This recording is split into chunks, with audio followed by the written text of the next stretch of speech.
Hello and welcome to Aviation this week on Channels Television. I'm Bukola Joe Oketumbi, and we're reaching you on this episode from the Akanu Ibiam International Airport in Enugu. On the program, once more our attention shifts to the domestic air sector, as it appears the Nigerians are becoming more confident to fly in the midst of the pandemic. We'll find out how true that is. Plus, domestic operator Ibom Air charts a new course as it adds Enugu to its roots. A background report is up next.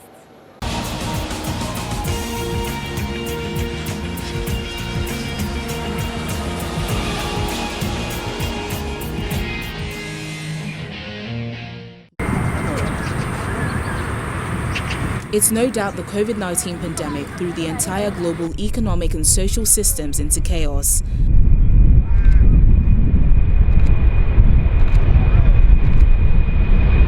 The impact on the Nigerian aviation industry include closure of airports and banning of flights, increase in industry debt profile, negative impact on tourism, increased competitive pricing, and severe loss of jobs. Now that the sector has reopened, visible changes including social distancing, touchless travel with passengers needing to be fit to travel, is the order of the day.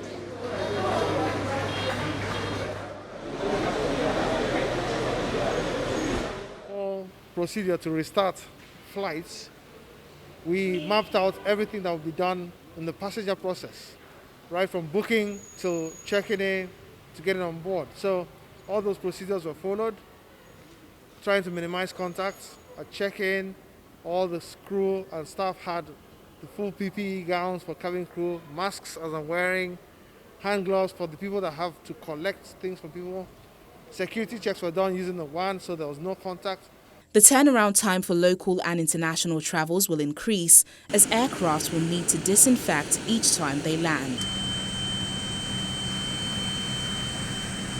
There will also be increased movement towards the digital space, and most of the flight operations will be on digital platforms. Now that flights have opened up globally, airlines say it's a long haul to recovery. One of such is Irish carrier Ryanair. The low-cost carrier has cut its annual passenger target to 50 million passengers from a forecast of 60 million made in July, as COVID-19 renders the winter a write-off. We're kind of guiding now for about 50 million passengers for the full year to the end of March. And that would be us operating at something around 5 million passengers a month through the winter period.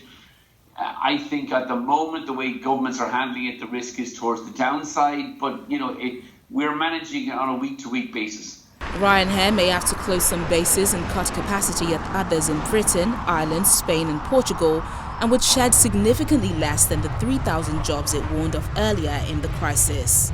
We're hoping to see a vaccine emerge maybe in the first quarter of next year that would allow for a reasonable resumption of air travel in December 21. But I think the winter of 20 will essentially be a write-off.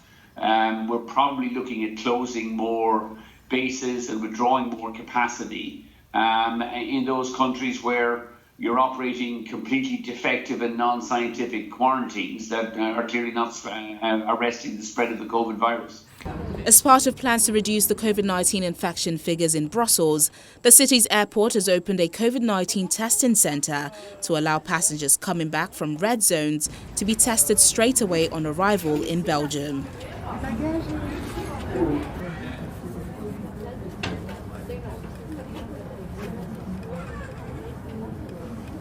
Belgium considers a red zone all countries outside of the European Union, as well as several regions inside the EU, where it considers the risk of infections to be very high, and everyone entering Belgium from such zones have to be tested for COVID-19 and respect a period of self-isolation for 14 days.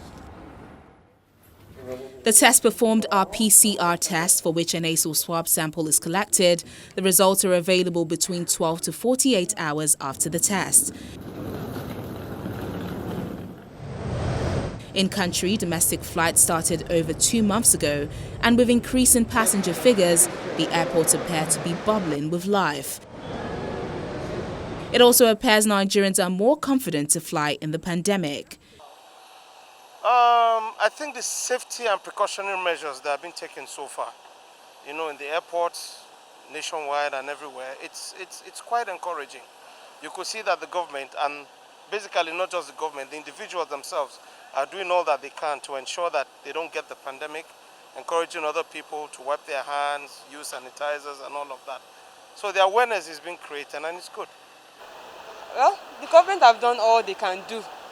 All the measures are in place. All we have to do is keep to the instructions given to us, and hope that all will be well with Nigeria.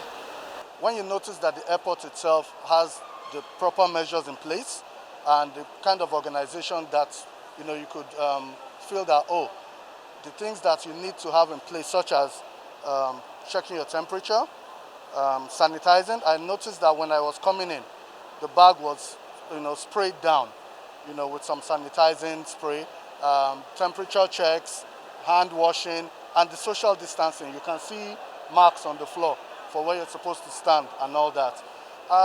Yes, it's a very dicey time. It's quite risky traveling, but you have to do what you have to do. And as the economy begins to open slowly, with this kind of measures, you have the little comfort to at least give it a try. Domestic airlines, like their counterparts around the world, are not out of the woods yet, as experts say the road to recovery is still long.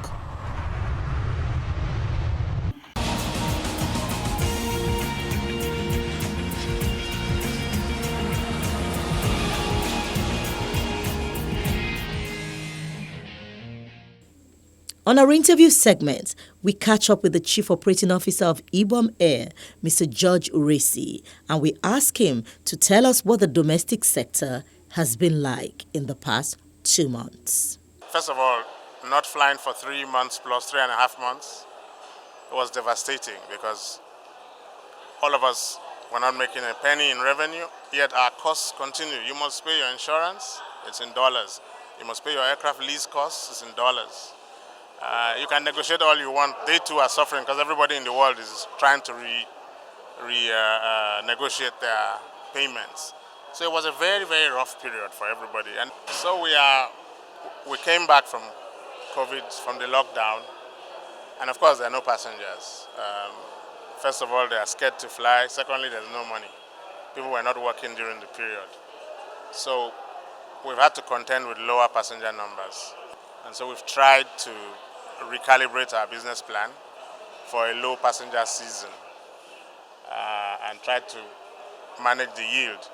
We thought there were going to be price increases, but coming back on, because of the lack of passengers, of course the prices have remained where they were or even gone lower. So that's adding more pressure on the airlines. And what's going to happen is that everybody has to think out of the box.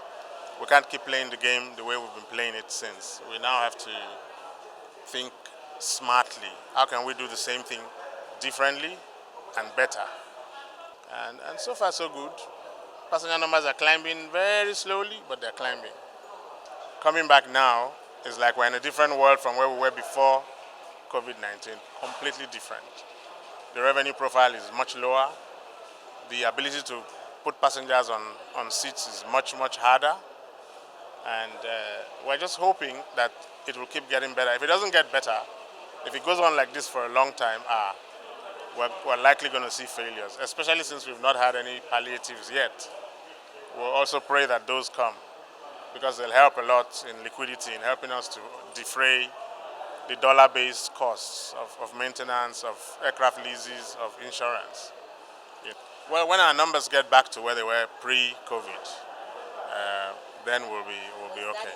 We're hoping that by the time the Christmas season comes, there'll be an upswing. But right now, it's very, very low. I think people have gotten over the initial fear. They found out that the aeroplane doesn't spread COVID. The aeroplane is pretty clean. The processes are clean. You have to wear your mask during the flight. So we can fly around safely. So that's not an issue now. The issue is, do people now have the money to fly around as they used to before? And it's clear they don't. So passenger numbers are very, very, very different from what they were before. We're thinking that by November, December, it should start recovering to where it was before.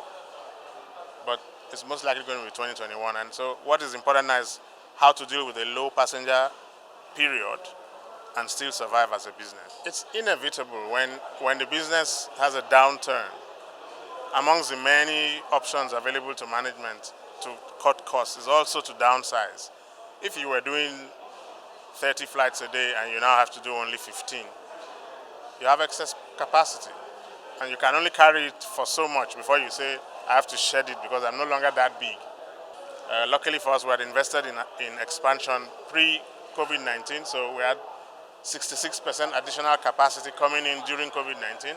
We have to deploy it. So the staff we had are adequate and are even stretched now because we're expanding without employing. And we're just hopeful that the numbers will continue to grow.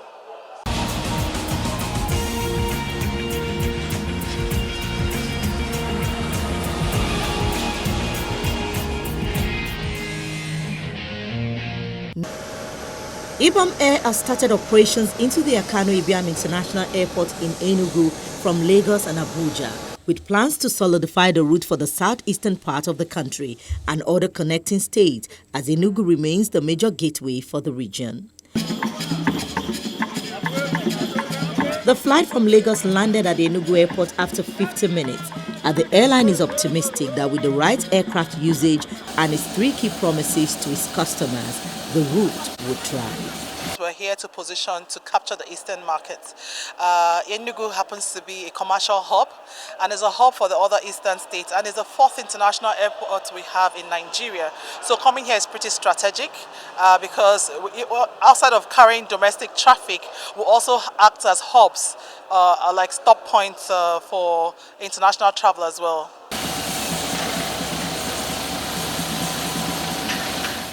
Meanwhile, the Enugu airport manager has said the terminal is undergoing structural transformation after the runway opened. This is to ensure that the airport runs at its optimum capacity. For the airfield lighting, it's 95% completed. Yes, it's the center line. Before the end of this month, it will all be completed. We are doing the perimeter road, we are doing the toll gates, we are doing the drainages. We are doing the terminal building. You can see the roofing, the lights. We are changing all that. We are building a fantastic clinic. We have the emergency operations center, which we have completed. Arike has returned back to operations 24 hours after 2 aviation unions shut its operations over alleged non-payment of staff salaries and the state of the staff condition of service. The carrier also apologized to its customers over the disruption caused by the picketing of its operations in Lagos. The Nigeria Center for Disease Control has asked returning passengers to abide by the COVID-19 protocols of isolation and retesting in country. The head of disease surveillance of the agency, Elsie Laurie, at the PTF briefing in Abuja, said this is key to ensuring that the company keeps its infection figures low. There are travelers that have come in to know what to do when they come in. They're expected to self-isolate and for 7 days, at least 7 days, and then get tested for a second time in country. So it is important that we maintain the gains that we have achieved so far. And to achieve this, we need cooperation of all returning passengers and their adherence to the protocols that have been put in place. The International Air Transport Association has called on the government of Canada to relax its stringent travel restrictions and allow air travel within, to, and from the country to return to a semblance of normalcy. IATA says the blanket testing for the coronavirus could be a good alternative to the current measures, which require 14 days quarantine for most inbound passengers, be they visitors, citizens, or permanent residents. The Director General of IATA, Alexandra de Juniac, insists there are alternatives to the quarantine measures currently in place that can keep both Canadians safe as well as revive the economy. A restaurant in Abuja serves airline food on the ground. That's on our special report after the break. Do join us again. The captain speaking. International borders may have opened, but travel numbers are still low. Ladies and gentlemen, This is your captain speaking. But a Nigerian restaurant in the capital, Abuja, is offering its customers the illusion of flight without them ever leaving the ground.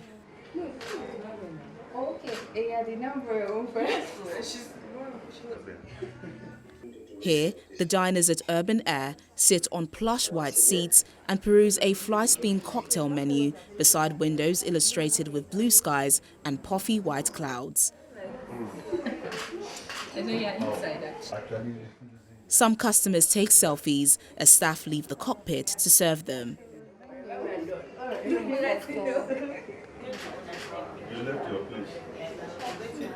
The environment is really amazing considering, this corona stuff. So it's been a while since we all got to see inside of an airplane. And this just reminds us of that. And the food is amazing. Restaurant owner Ugo Young said even his partner, who is also head chef, had questioned whether a flight-themed restaurant would work. Undaunted, Young spent more than 10 million naira converting the space to look just like an airline. Your regular restaurant, but it was built like an airplane. So we have airplane features and one or two beautiful things that just makes you feel as though you're in an aircraft. Especially during this period, this COVID period, where people haven't gotten to travel, so they could come here and feel as though they're in the air. For this customer, it feels like being on a private jet. It's actually good. It looks like a private jet here. Like I'm actually on a private jet. And even though, some people really want to be there, so they can actually come here and be like, oh, you guys, I'm on a private jet and all. And people actually believe because everything says it. From Abuja to Thailand, where Thai Airways' newly launched restaurant is attracting loyal customers in their numbers to remind themselves of the experience of in-flight dining. Today we open our Thai Airways restaurant. Let everybody cannot fly, but you can eat in terms of the high class, world class food and service. That is our thing. The national carrier, which for months has grounded most of its planes due to travel restrictions caused by the COVID-19 pandemic, transformed the cafeteria of its Bangkok headquarters into an aviation-themed restaurant to satisfy cravings for airline food.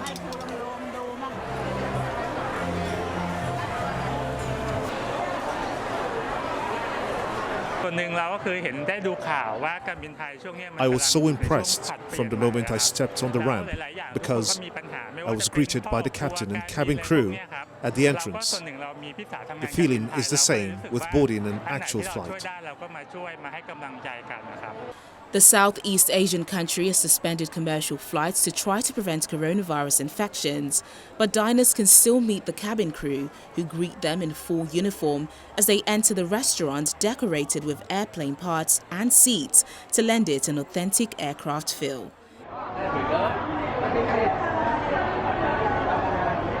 Chefs and cabin crew from the airline, which filed for bankruptcy protection in May, appeared in good spirits.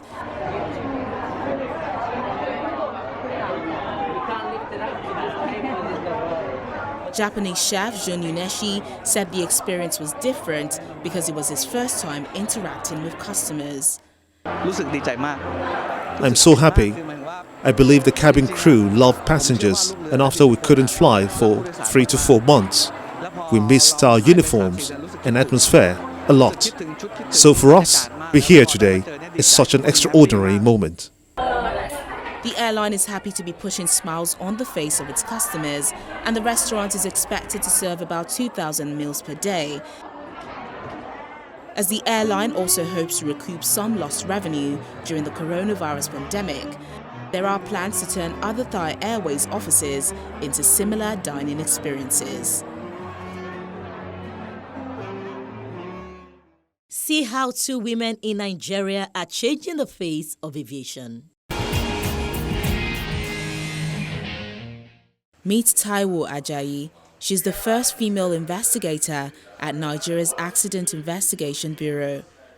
A graduate of biochemistry from the University of Lagos, finding work in aviation after school presented the opportunity to train as an investigator with a tedious and thorough journey.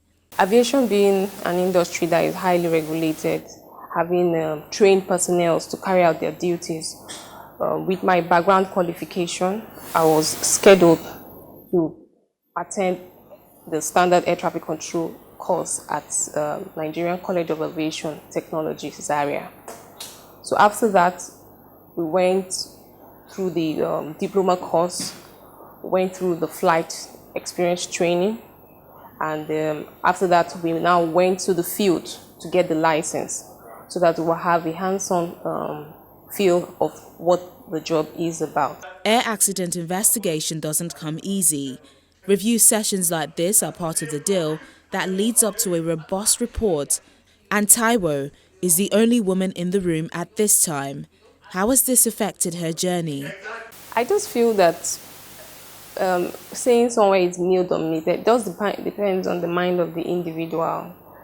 If you might feel it, because definitely a woman will always say when she sees herself just only her in the midst of men, she might feel, but I just believe that once you put your mind that okay, it's my work I want to do, and have cordial relationship with your colleagues, I don't think there is much challenge.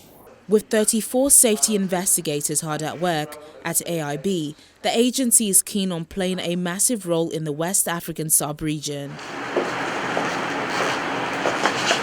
From accident investigation to another woman promoting the industry via new media, popularly called Mama J, Joy Ogwegbo has almost 30 years of aviation experience, with 15 years as an active flight attendant. She has come through the ranks as cabin crew, pursuer, cabin services supervisor, line trainer, and performance manager. Her journey to the cabin started in 1992 with a dream of wearing the Virgin Atlantic uniform. I started with Okada Airlines. That was in 1992. Virgin Nigeria, I would tell you, was the high point in my career. My interview session was so interesting. Then they told me that the last thing they needed me to do was to go to a room. They told me the room I should go to, that I should try the uniform on. They actually gave us Virgin Atlantic uniform, cabin crew uniform, to fit in. And when I was in the fitting room, when I put on that uniform, I looked at myself in the mirror and I said, dreams to come true. Taking her experience after 25 years into new media is driven by the passion to inform others about the aviation industry. The aviation industry was not really projected in positive light. It was more of the negative. I observed that it was when there was something negative happening, maybe a plane crash or something negative, that was when the social media, aviation industry was hyped. There was so much hype about the industry that there was not much given to the positives. So I told myself that this is an industry I've been for a long while. Why not tell the story from within? Why not change that narrative? That was how I started blogging. With a degree in mass communication from the Delta State University, a diploma in social work from the University of Benin, and other qualifications, Joy also takes pride in being a mother to her young adult son. And this is where we call it a day on the program. I'm from the Akanu Ibiam International Airport in Enugu. I'm Bukola Joe Oketumbi saying bye-bye.